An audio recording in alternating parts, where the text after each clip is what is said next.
how would you introduce yourself, what you do, where you've come from, your background?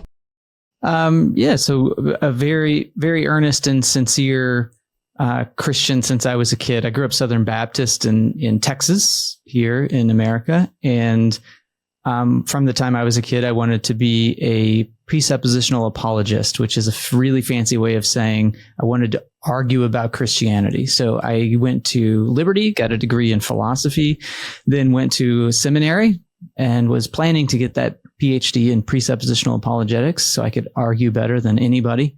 And in that time, really fell away from that. My faith shifted a lot during that time and became much more interested in what the Bible is and what we do with it. And it ended up being less straightforward than I thought it was. And then I became a pastor for a number of years and a professor for a while. And then met up with a fellow named Pete Enns, and we started a podcast called The Bible for Normal People to really dive into a lot of the things that we learned in graduate school and in seminary that doesn't get talked about enough. Yeah. Can you tell me more about this moment, Jarrett, that you had where you realized the Bible wasn't so black and white, it was more complex than perhaps you were taught that it was?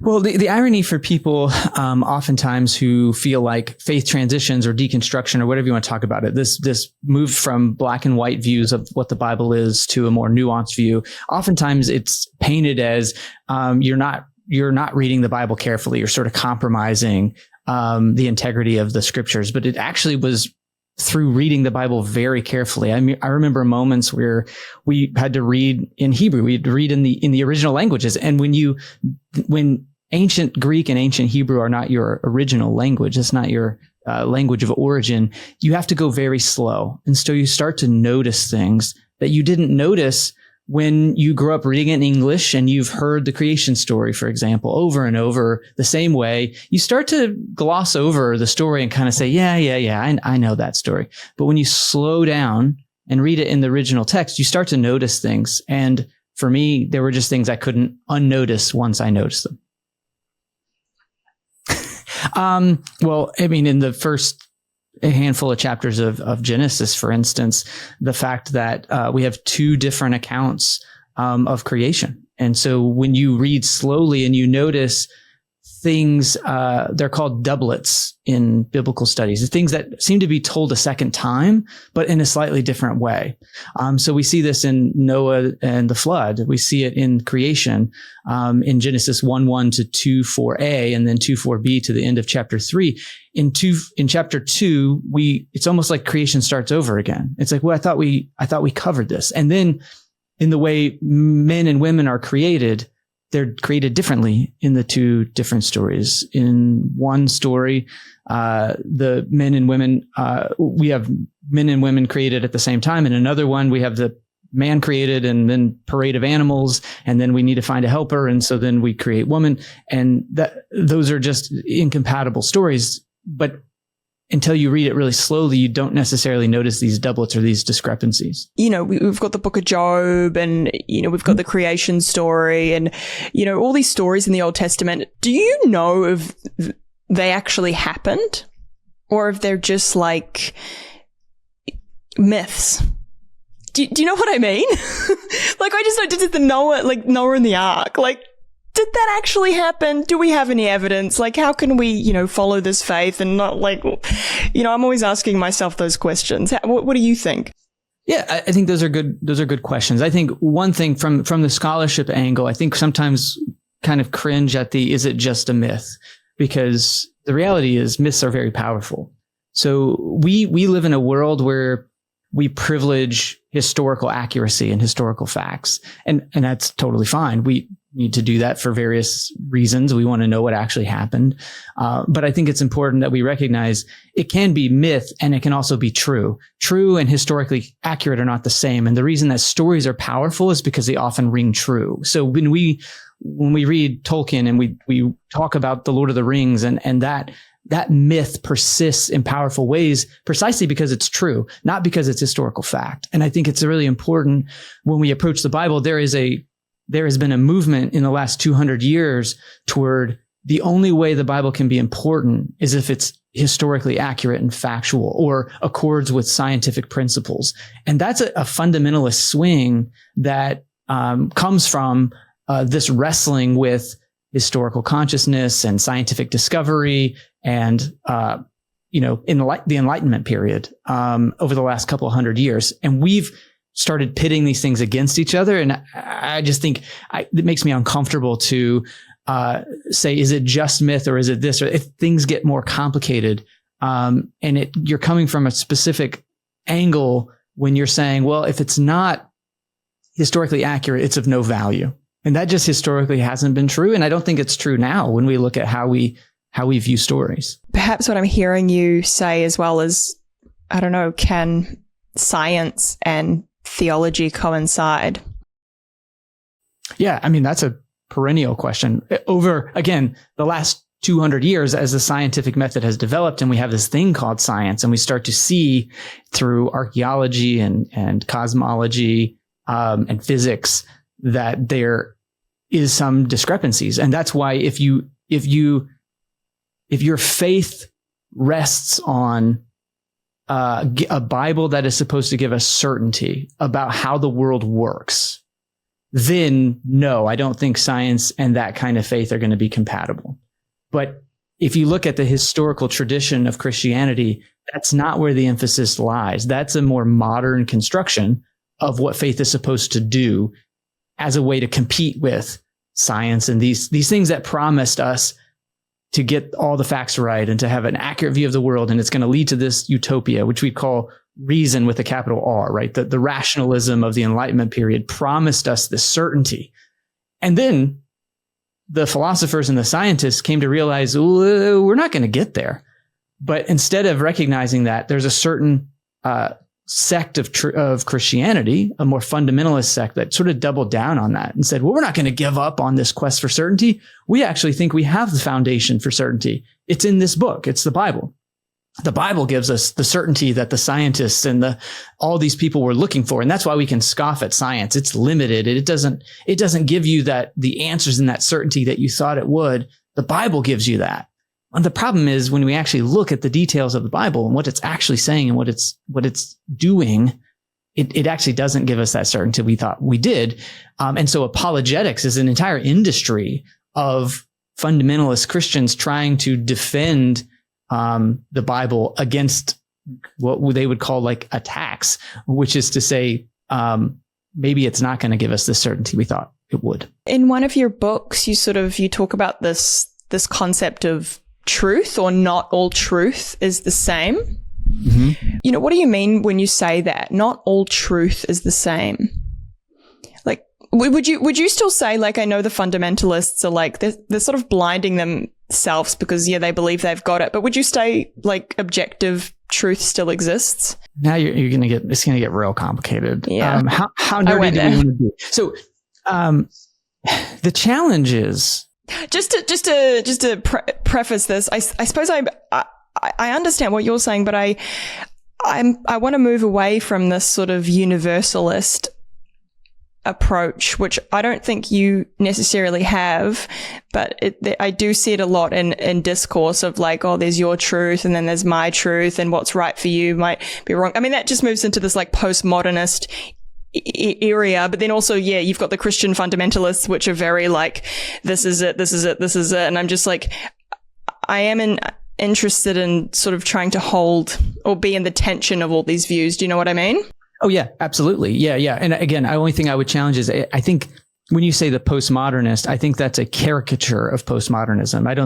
I don't know of any philosophers who would hold to like a true relativism. Like, well, what you say is this, that's often what people who don't like a more nuanced view of truth are going to say about postmodernism. But anyway, That's a different story. Yeah. It's more complicated, right? So what do we mean by truth is going to be tricky. And I think in some ways that term, it gets overused. And I think I actually have a chapter in the book where I call it that. Sort of truth is it's overworked and underpaid. It means a lot of things for a lot of people. And once a term gets stretched in that way, it starts to lose its value in some ways, because it's like we're all just wielding it to mean different things. And I think that's what's important is when somebody says what's true for you isn't true for me, they're not referring to what I would call these fact truths.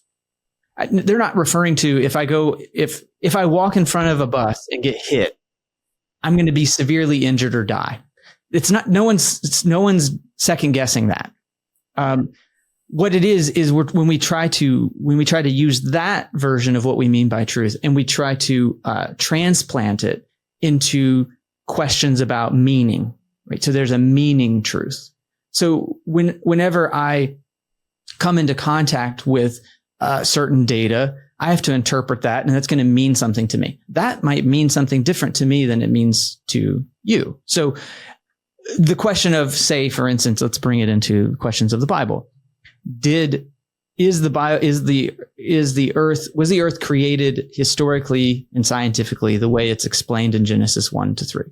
That's a question of fact truth. So when you ask, you asked earlier, do we have any evidence for this? That's the right kind of question for that kind of truth. Do we have any evidence? And there are philosophers of science who have debated, Karl Popper and Thomas Kuhn and these guys, Davis. They've been arguing for decades on, when we say something's true scientifically, what do we mean by that?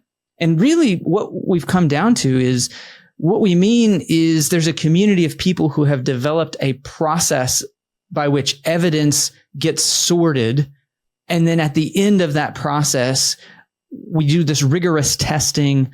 And from that, we gather hypotheses that we test. And over these tests, we conclude this is repeatable. And we figure out that's what we're calling truth. We're calling truth the end of this process that's gone through. It's sort of held up to scrutiny over time. However, that truth can change, right? So for instance, it was a scientific truth for a long time that the Earth was the center of the universe, right? It was geocentric.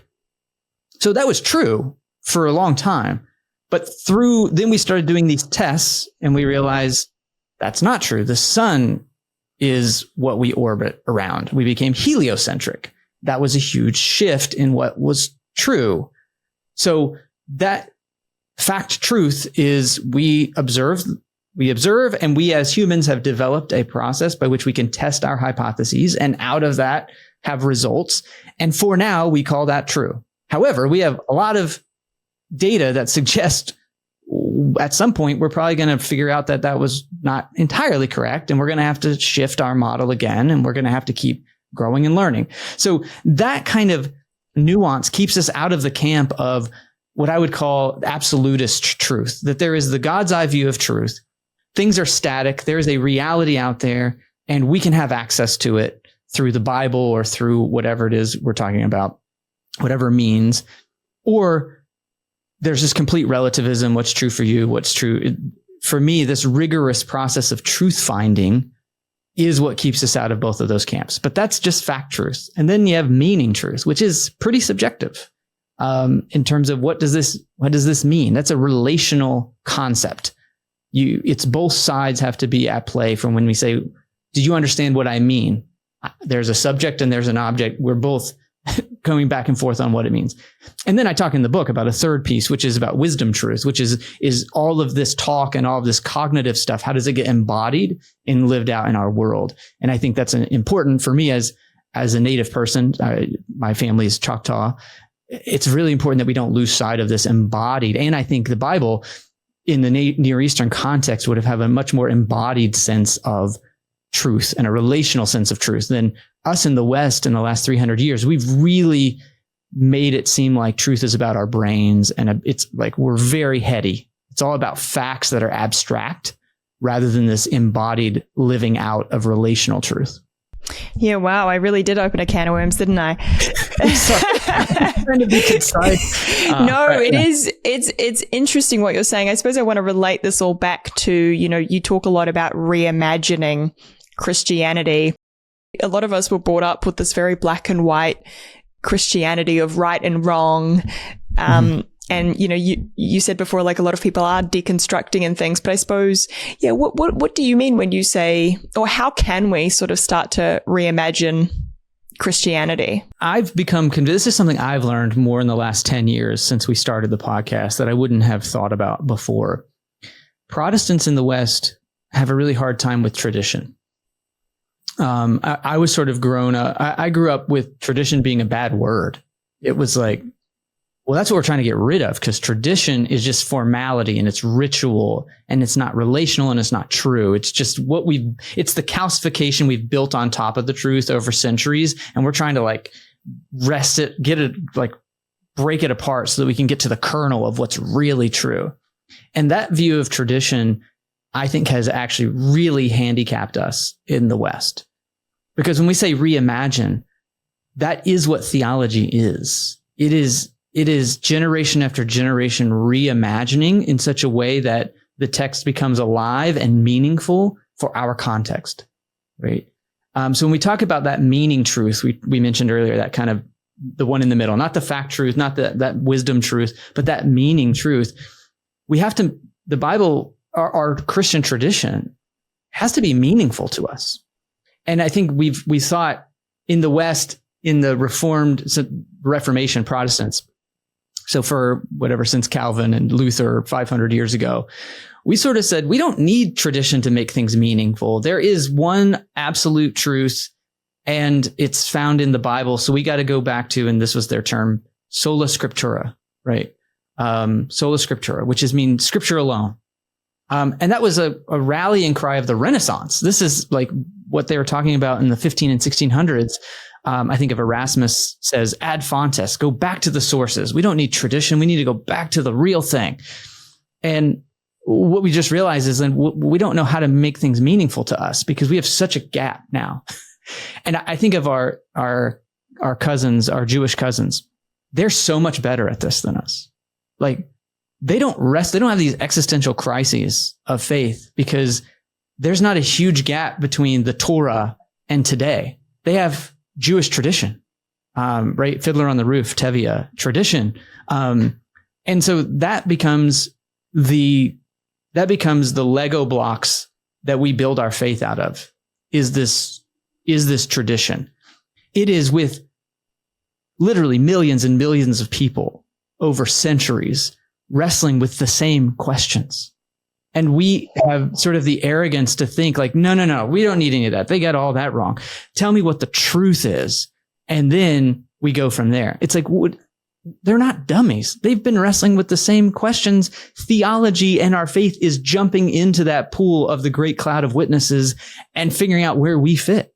That is what faith is about. That's what the Christian tradition has been about.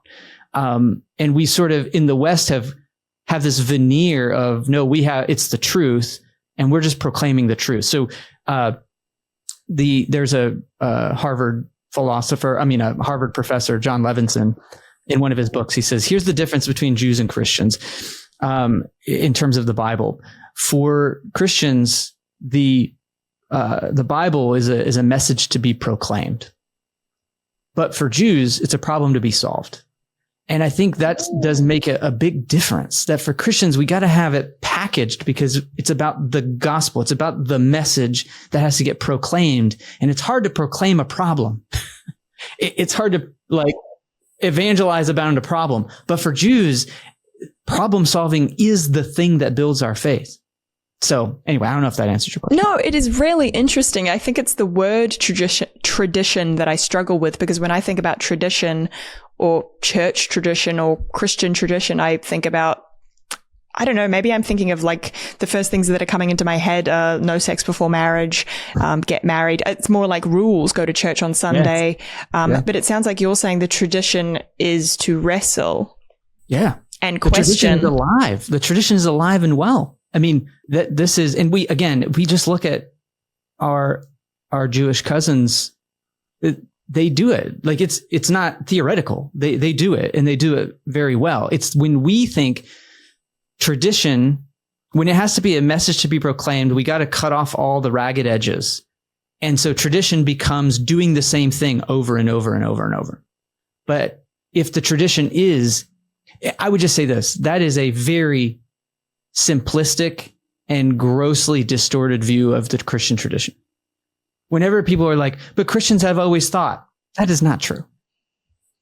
What do you mean by Christians? There are so many different sects, so many different people wrestling with the same text. Yeah, but I suppose when a secular, I mean, we're kind of live in a secular world now in the West. It seems like, well, I don't want to say religion is dying because I don't know if it is. But when people think about Christians, they do think about these sort of rigid, rigid traditional types. I've honestly never heard of anyone talk about tradition as a wrestle. If anything, it's frowned upon. This is what it is, and if you deviate from it, then you're not a Christian. I mean, how could you even? I would like to see that more, like that play out more in our culture, but I don't even know what the practical steps are to get there. Well, I think you know what I mean? Yeah, absolutely. But I mean, this is what gets me, as you can tell, I get passionate about this because we find it in our Bibles. And that's what Bible for Normal People is about, is we're not adding something to the text and saying, oh, we now need to do it. We find it in the Bible. Like the Bible is a book of wrestling. That is what we find. Kings, the book of the Kings is a generation asking the question, where did we go wrong? It's an exilic community who has been kicked out of their land, even under the promise that God would never leave them nor forsake them. And yet here we are in exile. Let's go back through our history and let's figure out where we messed up. Then after the exile, there's a group of people who aren't asking those questions anymore. They're asking, are we still God's people after all this? After the devastation, after the tragedy, after the trauma, are we still God's people? So they rewrite the history, and we have it in our Bibles, and it's called Chronicles. Chronicles is a rewriting of Kings with a different set of questions in mind. They are coming at the tradition. They are wrestling with questions of their relationship to God in their own way, and they're using older traditions to do that. And they're actively changing those traditions. If you look at how King Manasseh is treated in Kings, King Manasseh is a very different character in Chronicles because they're looking at it through the lens of a post-traumatic experience rather than we are now in exile. What do we do with this? Where did we go wrong? So we see that in the different traditions of the creation story. We see it in the different traditions of the flood story. And what I love about our Bible is that they didn't choose. They just put them there next to each other. We just have these conflicting stories. That's not just the Old Testament. We have 4 Gospels that don't agree. It's right in our Bible. We have 4 stories of Jesus. It's almost like diversity is important. And if it's an important event, we need to tell it from different perspectives, not just one. And so in our Bibles, we have the story of Jesus told 4 times in 4 different ways for 4 different audiences, asking 4 different kinds of questions. So to say that our Christian tradition has been this monolithic rule keeping, that has been, for me, that's the distortion, not the other way around. Why do you think the modern day Christianity has gone that way? This sort of simplistic, rule-based faith that isn't really faith at all. It's more of a religion. Well, I don't want to oversimplify. I'm sure there are a lot of complicated reasons, but I do. One of my theories that I think we haven't given enough attention to is that when the Enlightenment happened, there was a lot of optimism that we were going to get down to the kernel of truth, that we could finally get away from just tradition and authority, because that's how we knew what truth was before that, is what did our ancestors say and what does the church and the state say? So it's very authoritarian. It was the people in charge kind of determined what truth was.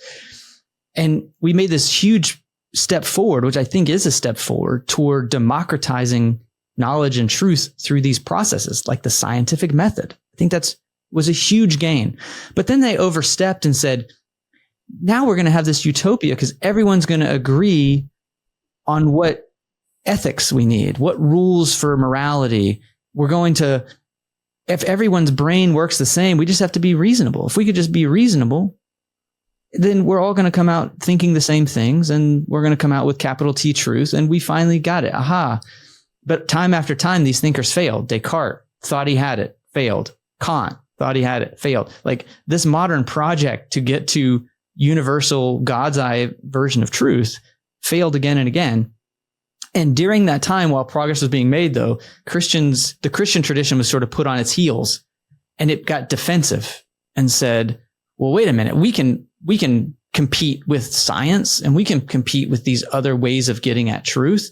And over time that calcified into the Bible is this. And so if I ask, where does a lot of this come from within the Christian tradition, at least in the West in the last 200 years, it comes from this idea of inerrancy. I think inerrancy has a lot of blame for this fundamentalist expression of the Christian faith. And can you just explain the concept of inerrancy quickly? Yeah. So inerrancy is,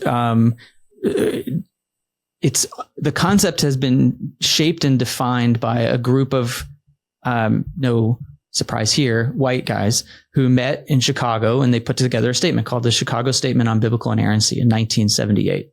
And it's a long document. You can read it online. It's fascinating and it's important in the history of all of this. And they weren't, to their credit, they weren't making this up. They were saying, hey, we're just trying to name what we see has been going on. Now, I think they saw what's been going on for a few hundred years. They would take it like back to Jesus. Like Jesus was an inerrantist. I don't think that's the case.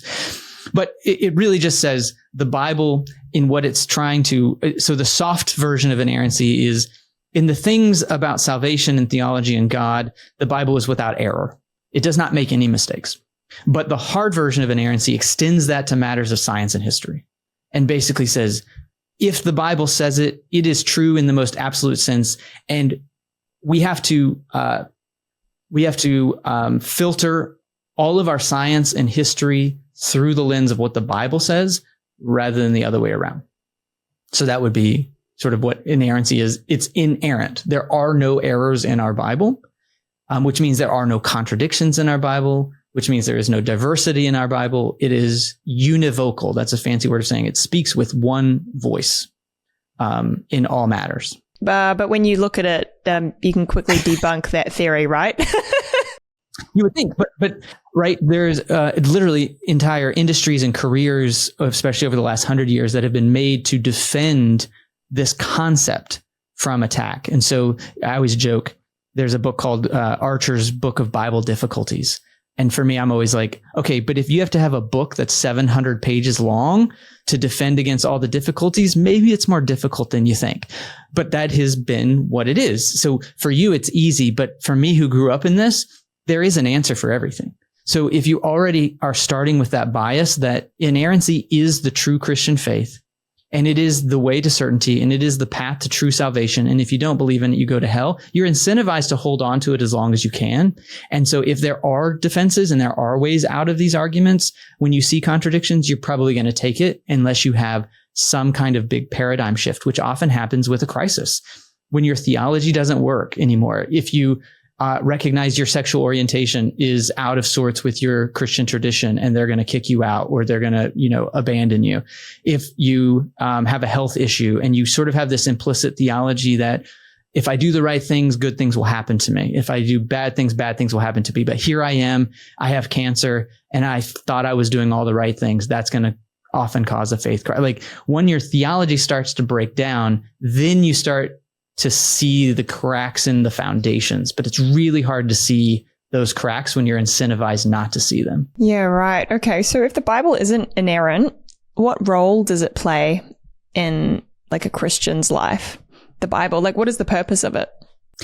Yeah. I mean, so there's again, within our Christian tradition, there is what's called the Wesleyan quadrilateral, right? So John Wesley comes out of the Reformation, Protestant, Methodists would be Wesleyan. So, pretty prominent tradition. And the Wesleyan quadrilateral says the Bible is one of 4 legs on a table that our faith stands on. So we have to put it in conversation with reason, with experience, and with tradition. And when we do that, that is how we live a faithful life. A faithful Christian life is this mix because it gives credence to the Holy Spirit, that the Holy Spirit is at work in all of these things as well. We are created by God with brains. And so reason is on the table. We have natural theology. So our experiences actually matter.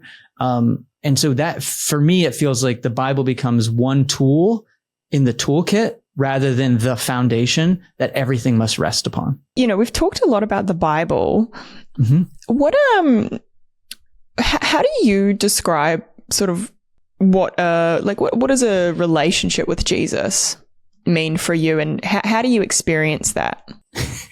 Of course, I'm gonna problematize this too. You just want we only got 40 minutes. Exactly. So I think, okay, let me give a little genealogy of this concept for myself. I grew up charismatic and Southern Baptist. So in the Southern Baptist world, in that tradition, let's kind of keep that theme going. In that tradition, a relationship with Jesus was had primarily through the Bible. That is how you have a relationship with Jesus. Yeah, Jesus exists. Of course, Jesus is alive, but it's weird to like get too into that. Like you do it through your head, through your brain, and how you study the Bible and come out with concepts, and then you deploy that and you do acts of service and that kind of thing. But I also grew up charismatic. My Choctaw side of my family is quite charismatic. And what that means is it's very emotional. So your faith and your emotions are actually very interdependent. Where my Southern Baptists are sort of like emotions lead you astray. So they would use verses like Jeremiah 17. The heart is desperately wicked. Like don't lean on your own understanding, right? Proverbs 3. You don't want to your emotions are going to lead you astray. So actually the best way to be a Christian is to put your feelings aside and do what you know is right. But I also grew up charismatic where it was like, no, your feelings are very much a part of how you love Jesus. And so my relationship with Jesus as a charismatic felt very personal. I mean, not to be weird about it, but you're like in an intimate relationship. It would be not uncommon in my charismatic tradition for women to think of Jesus as like a lover, like a partner, an intimate part. And you talk to Jesus and Jesus talks back to you and you have this special language. You can speak in tongues. Like that's a tradition. And they framed the relationship Jesus that way. So I grew up with both of those. And I think for me, I've gone through many iterations of what does a relationship with Jesus look like. And right now, it's powerful for me to see Jesus as a figure who expressed and had a vision for the kingdom of God that I want to participate in. And so I want to be a follower of Jesus, which is to follow in the way and in the vision of that kingdom of God that is about justice and is about equality and is about wisdom more than rules and is about flourishing. And so that for me, to be in a relationship with Jesus, to be in relationship with the ideas that Jesus had, the tradition that came from Jesus's life and ministry, and to participate in that. So that's a relationship with Jesus. And again, for others, going back to that Southern Baptist, a lot of it is to trust that Jesus died for my sins. I think that's not a helpful theology. I think it is in our Bibles, which is where my progressive friends would maybe not like that I say that, but I think it's there. I think it's one of many ways the Bible talks about Jesus's death and resurrection. And I think the New Testament writers are trying to figure out what it means. So I don't think there's one voice about what the significance and meaning of Jesus's death and resurrection is. So you just said that you don't like he died for our sins. Like, do you don't believe that, or? I don't think the New Testament gives us clarity on that, what that is, what it means, and what's the significance of it, right? So that's a particular tradition called penal substitutionary atonement. It's a very long word, but that's a particular way of viewing it. But in the early church, that actually was not the most prominent way. There was, say, Christus Victor, was a more prominent way of thinking about Jesus's death and resurrection in the early church, which is that Jesus's death and resurrection was about overcoming Satan and overcoming death. And so Christ is victor. Christ is the victorious one. And so it wasn't this substitution, like we're bad, Jesus pays our debt, and Jesus died in our place because God was angry at us. That wasn't the most prominent theory in the early church about what's going on with Paul in the New Testament and in the Gospels around the death and resurrection of Jesus. Yeah, right. Okay. Yeah, I get what you mean there. I struggle with I've actually asked God this question because I believe you can talk to God, but I think it was more like I don't understand. Like, if you, like this whole, like, he took the punishment that you deserved, but then we were just born, so it doesn't make sense that we deserve the punishment. But then for me, that's part of the wrestle.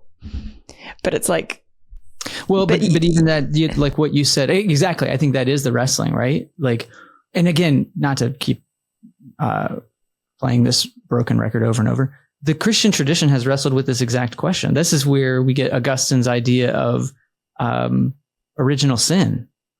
Is like, okay, well, how do we answer these questions? And we come up with ideas. Those get talked about in communities, and some rise to prominence, and that becomes the dominant way to think about it. But there are a lot of minority voices throughout the history of the tradition that may come out later and say, oh, well, that actually fits the data better. So maybe we should think about that a little bit more. I know in the early church that was called heresy, but maybe it wasn't so heretical after all. Would you say there seems to be like a lot of different, I don't know, ideas, theology, doctrine, whatever you want to call it, out there. Is being a Christian, or being quote unquote in relationship with Jesus or believing in God, is it just about seeking all this out and trying to discover like which one, I don't know, helps you live a more fruitful life for you and those around you? Like, is that what you're saying Christianity sort of is or can be? I certainly think it can be. I am in no position to decide what Christianity is. Yeah. So, well, I'm more just trying to get like what you understand Christianity is, because it's a big question. But I'm just trying to work out for anyone listening or anyone who wants to sort of pick up the Bible, like, where do they go? How do they do it? Right. And I think where can they start? Right. Well, it starts, I think, with, again, so do you know Richard Rohr? He's a popular writer, and he's actually a Catholic. He's basically kind of a modern day Catholic monk, right? He has a practice in Albuquerque, New Mexico, and he's more of a mystic. But he has this idea, we talked about the Wesleyan quadrilateral. He thinks of it like a tricycle. And he says, we're riding along in our faith on this tricycle. And he actually said one thing, here's the great secret that we don't want to acknowledge. And that is, our experience is always the front wheel of the tricycle. Our experience actually drives a lot of our faith. And so what I would tell people is, if you've been taught that Christianity is about denying yourself, and you take that to mean that your feelings and your experiences don't matter, I think that is really unhelpful. So I think it's understanding your experiences, understanding who you are and where you've come from. That helps to shape what your faith can look like in the future in a way that doesn't cause trauma to you, but can actually help you flourish. I think that so long as we don't know ourselves because we've been told to deny ourselves, we're going to come up against parts of our faith where it's going to do harm to us rather than cause us to flourish. And I do think for the Christian faith to flourish and to do well in the next generation, and to be truthful and to be right and to be honest, it has to lead to flourishing. And I think that's in line with what we have in our tradition. I think that's what we have in line with the message of Jesus and the Hebrew Bible. I think that's a consistent message. We're about human flourishing.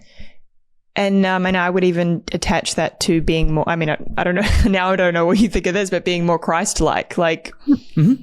I agree. Okay, great. We have to define Christ-like. So here's the challenge.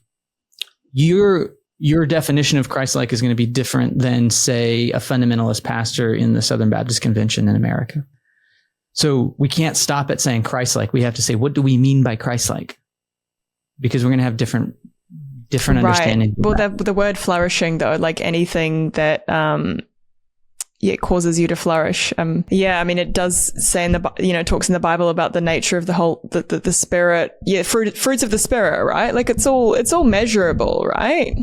Love is gentle, patient, kind. Like you can kind of, I know people verbally state things like, we love you. This is why we don't, we love you. This is why I'm saying this. But it's like, your actions, actions speak louder than words. You can tell, right? You can detect how fruitful someone is.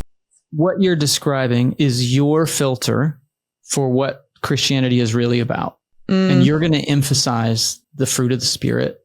You're going to emphasize Christ-likeness. So you have to be aware that's a lens that you're putting on a very diverse tradition. And someone who, a good example of this is, what's the view we are looking through to determine who God is and what God expects of us. I grew up in, I partly grew up and went to seminary at a Presbyterian church where the sovereignty of God. So God is all powerful. That is the lens through which we saw everything. All of our theology was filtered through the lens that God is all powerful. So when we ask, why would God allow genocide in Joshua?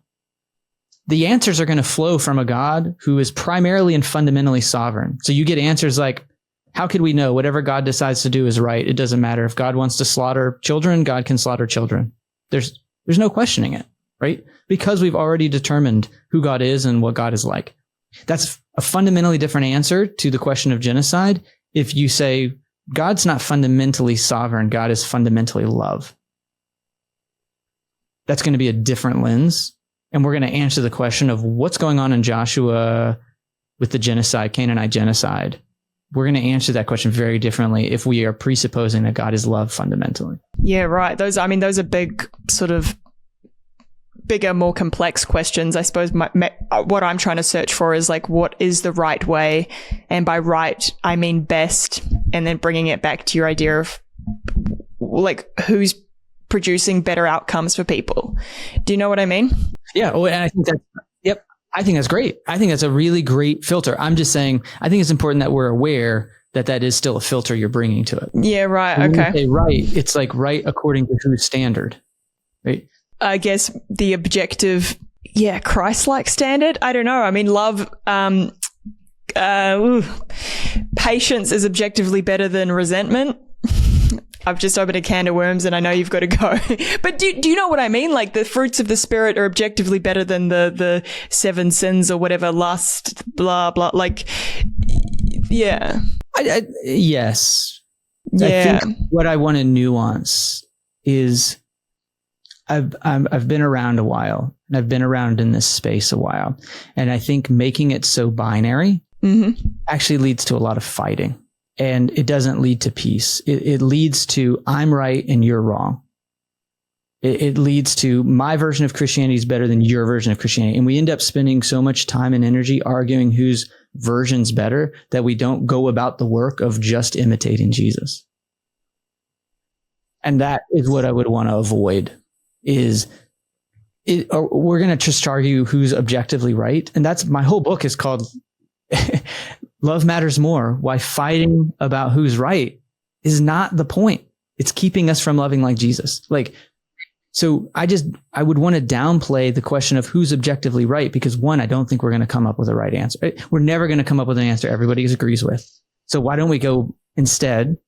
Why don't we take a stand, make a personal commitment that says, I don't know what the objectively right way is, but this is how I want to live my life. This is why I am a Christian, and I'm going to go about the work of living like Jesus according to the values that I've established are, for me, the way I'm going to practice my Christian faith. Right. Okay. So emulating the qualities of Christ instead of who's right and wrong. Yeah. I suppose I would say that's, it seems more right to do that. But anyway, I mean, we've just kind of, okay, I'll end with this, Jared. And thank you so much for, again, taking the time to talk to me. Your mission with the podcast for the Bible for normal people.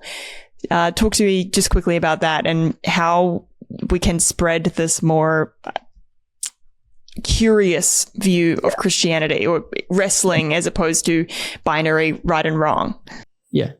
So the mission is to bring the best in biblical scholarship to everyday people. And that is what we said, like you said earlier, if you just read the Bible, it complicates itself. It doesn't take long before you start to see, it doesn't say what we thought maybe it said or what we were taught it was said. And that humility and curiosity to ask the questions, the two questions we ask all the time are, what is the Bible and what do we do with it?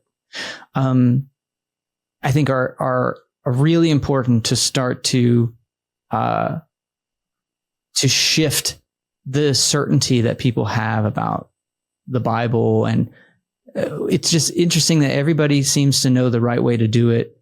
and they're always in the camp of those who are doing it right. It's like, what if we just have a different conversation?